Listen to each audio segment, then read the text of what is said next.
bikin ikan, gitu ya bang.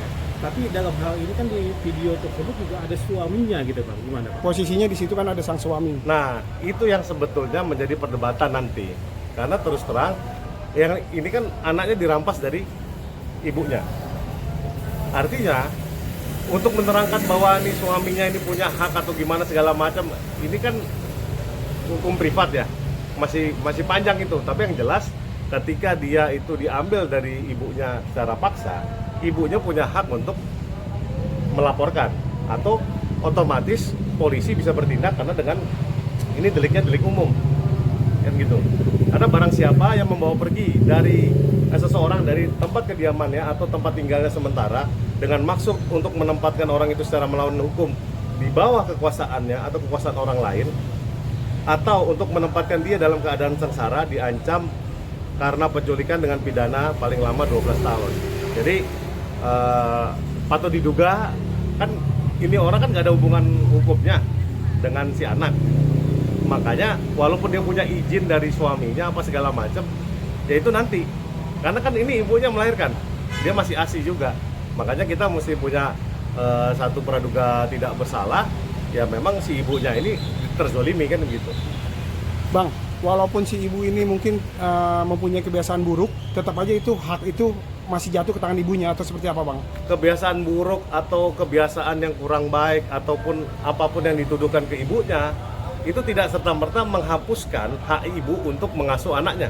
Dia harus dibuktikan dulu bahwa dia ibu yang buruk, dia dicabut hak asuhnya oleh pengadilan.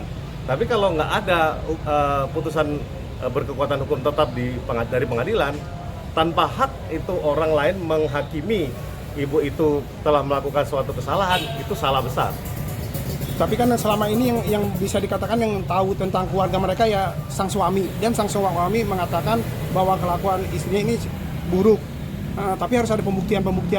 Ya kalau dia memang merasa itu memang buruk, dia harus buktikan dulu, atau diceraikan, atau dilaporkan ke polisi atau ke pengadilan, atau hukum yang mengatur dia antara dia dan istrinya atau perkawinan mereka itu kan hukum Singapura. Artinya putuskan dulu di negara asal.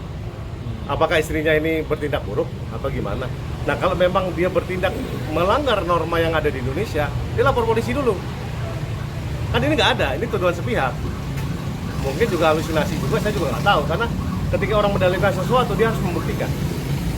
Tapi dengan keluarnya video dari anak-anak mereka sendiri gitu bang, bisa dijadikan alat bukti nggak sih bang, dengan yang pengakuan anak-anak bahwa memang sering dia mendapatkan perlakuan kasar dari ibunya juga. Nah, jadi bukti nggak bang? Begini, itulah yang harus ditindaklanjutin oleh penegak hukum. Nah, mungkin P2TP2A sebagai garda terdepan untuk pelaksanaan Undang-Undang Perlindungan Anak itu wajib menindaklanjutin video-video ini.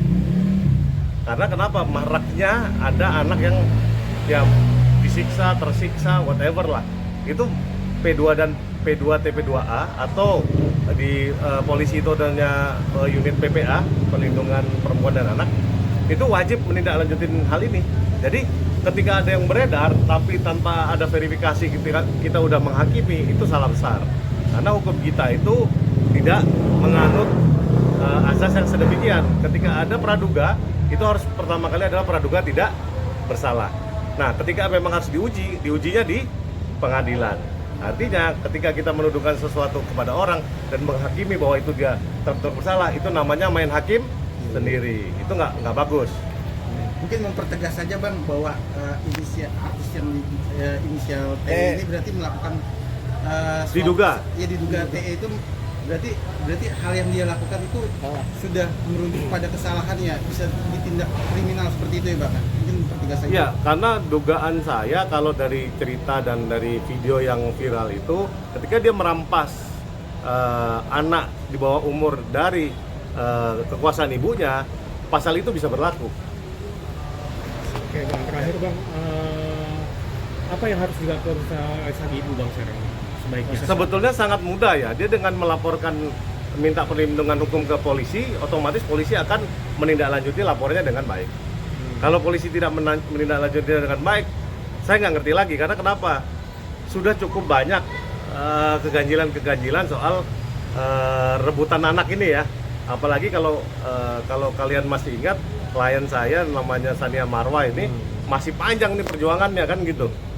Kebetulan ada teman-teman juga di MK yang sudah sedang berjuang di pasal ya 338 ini juga ya. Kalau nggak salah dia soal apa namanya penculikan juga, tapi soal hak asuh kan gitu. Nah ini hak asuhnya juga belum jatuh ke salah satu, tapi apa namanya kok bisa direbut sama orang itu. Makanya soal hak asuh ini menjadi salah satu apa namanya hal yang seksi di apa namanya